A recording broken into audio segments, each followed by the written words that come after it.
இல்லை, அதோட அர்த்தம் அதான், காங்கிரஸை முடிச்சிட்டன்றது தான். ஸோ இதோட அழிவு அன்னைக்கு ஆரம்பிக்கும். 55 வருஷத்துக்கு முன்னாடி இந்திரா காந்தி போட்ட விதை. இந்த திமுக கூட்டணியில் ராகுல் காந்திக்கு விருப்பம் கிடையாது. வேறு வழியே இல்லாமல் சோனியா காந்தி சொன்னாங்கன்றதுக்காக அவர் ஒப்புக்கணும். இவ்வளோ பிரச்சனை நடக்குது. நான் கேட்குறேன், உங்கள் கட்சி மாவட்ட தலைவரை வெட்டி கொள்றான், அந்த குற்றவாளியை இன்ன வரைக்கும் கண்டுபிடிக்க முடியல. எந்த காங்கிரஸ்காரனாவது அதை இப்போ பேசினானா, சமீபத்தில் பேசினானா, தலைவர்கள் வந்து தொண்டர் வரைக்கும். இது காங்கிரஸோட ஃபியூச்சருக்கு எந்த அளவுக்கு ஹெல்ப்ஃபுல்லாக இருக்கும் சார் இந்த கூட்டணி அப்படிங்கிறது? காங்கிரஸுக்கு ஒன்றும் ஃபியூச்சர் இருக்கதாவே தெரியலையா? கேள்வியே தப்பு. தமிழ்நாட்டில் ஒன்றும் காங்கிரஸுக்கு பெரிய ஃபியூச்சர் இருக்கதா தெரியல. அது முடிஞ்சு போச்சு. அடுத்த மார்ச் வந்துன்னா காங்கிரஸ் இந்தியாவில் அதிகாரத்தை இழந்த முதல் மாநிலமான தமிழ்நாட்டில் 60 ஆண்டுகளை பூர்த்தி செய்கிறது. அவங்களுக்கு ஒன்றும் தமிழ்நாட்டில் கட்சி வளரணுன்ற எண்ணெல்லாம் கிடையவே கிடையாது. ராகுலுக்கு அது இருந்ததுனால தான் கூட இருக்கவங்க பூரா அதுக்கு ஒத்துழைக்கல. ராகுல் காந்தியோட பஞ்சாப் ஸ்பீச் வந்து கட்சியை ரிவைவ் பண்ணணும்னு அவர் விரும்புகிறாரு. ஆனால் கட்சிக்குள்ளே இருக்கக்கூடிய பழைய ஆட்கள் அவங்கெல்லாம் இருக்கிற வரைக்கும் அந்த கட்சி உருப்படாது, விளங்காது. ஸோ சிஸ்டம் அதை ஏற்றுக்க மறுக்குது. ரெண்டாவது, ஒரு நாளில் போய் தனியாக இப்போ தமிழ்நாட்டில் வந்து அதிகாரத்தில் பங்குனா அது கடைசி நேரத்தில் போய் கேட்டு, ராகுலும் தப்பு பண்ணுறாரு, கடைசி நேரத்தில் போய் கேட்டு பிரயோஜனம் இல்லை. 5 வருஷமாக நீங்கள் என்ன வேலை செஞ்சீங்க, அல்லது பார்லிமெண்ட் எலெக்ஷன் முடிஞ்ச வரைக்கும் அந்த 2 இயர்ஸில் என்ன வேலை செஞ்சீங்க?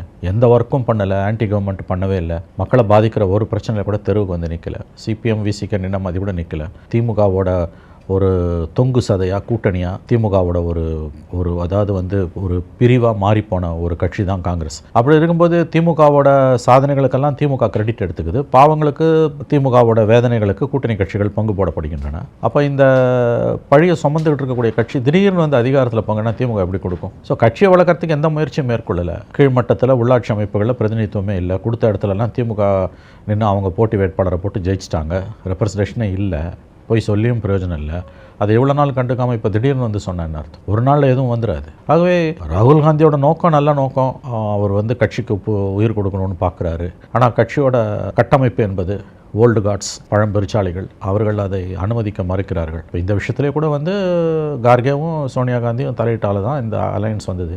இந்த திமுக கூட்டணியில் ராகுல் காந்திக்கு விருப்பம் கிடையாது. வேறு வழியே இல்லாமல் சோனியா காந்தி சொன்னாங்கன்றதுக்காக அவர் ஒப்புக்கொண்டார். ஏன்னா சோனியா காந்தி கிட்ட தான் வீட்டோ பவர் இருக்குது. ஒவ்வொரு முறையும் ராகுல் காந்தி இந்த மாதிரி ஏதாவது ஒரு ரிஃபார்ம் பண்ணணும் கட்சிக்குள்ளேயும் அப்படிங்கும்போதும் அவர் வந்து பின்னடைவே தான் சந்திக்க வேண்டியது இருக்குது இல்லையா சார்? இந்த முறையும் அப்படி தான் நடந்துருச்சு. கண்டிப்பாக அதை தான் நான் சொன்னேன். அவர் பஞ்சாபில் அவரோட ஸ்பீச்சை பார்த்தீங்கன்னா ரிவாம்ப் பண்ணணும்னு நினைக்கிறார். அவர் உண்மையிலேயே அவருக்கு ஒரு எண்ணம் இருக்குது, கட்சியை உயிர் கொடுக்கணும்னு. பட் 140 வருட கட்சி, அது உள்ளே வந்து உங்களுக்கு வந்து பழந்துன்னு கொட்டப்பட்டவங்கலாம் இருக்காங்க. அவங்களோட பலம் பலவீனம் ரெண்டுமே, காங்கிரஸோட பலம் பலவீனம் ரெண்டுமே அவங்க தான்.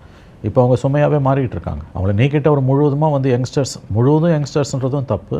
Blend of old and new இருக்கணும். பட் ஓல்டு தான் எல்லாத்தையுமே தேர் காலிங் த ஷார்ட்ஸ்னும் போது 5 வருஷமாக இங்கே இந்த திமுக கவர்மெண்ட் இங்கே இருக்குது. நல்லது கெட்டது நடந்திருக்குது. நல்லது எல்லாத்துக்கும் கிரெடிட் அவங்க எடுத்துக்கிறாங்க. ஆனால் கெட்டதுக்கு பூரா வந்து கூட்டணி கட்சிகளும் பாவத்தை சுமக்குது. இது வித்தியாசமான அணுகுமுறையில் தேர்தல் நேரத்தில் மட்டும்தான் கூட்டணி. ஆனால் இங்கே என்ன இப்போச்சு 5 வருஷமாக? ஸோ வாய்க்கரிசி மாதிரி 6 சீட்டு 7 சீட்டு கொடுத்துட்டு 20 சீட்டு 25 சீட்டு கொடுத்துட்டு மொத்தத்தையும் அவங்க அழின்னு போயிட்டாங்க.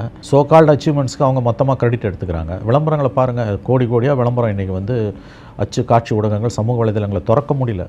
நாசியேட்டிங் லெவல், முடைநாற்றம் எடுக்கக்கூடிய அளவுக்கு அரசு தன் புகழை தானே பாடிக்கொள்கிறது. இதெல்லாம் யார் வீட்டு பணத்தில்? அப்போ இந்த இடத்துல வந்து உங்களுக்கு வந்து இந்த சாதனைகளுக்கு அவங்க கிரெடிட் எடுத்துக்கிறாங்களே. கூட்டணி கட்சிகளால் தானே நீங்கள் ஜெயிச்சிங்க. கூட்டணி கட்சிகளுக்கு அதில் பங்கு இல்லை. ஏன்னா அது கூட்டணி அரசு இல்லை. அதுக்கு பிறகு நீங்கள் என்ன பண்ணுறீங்க?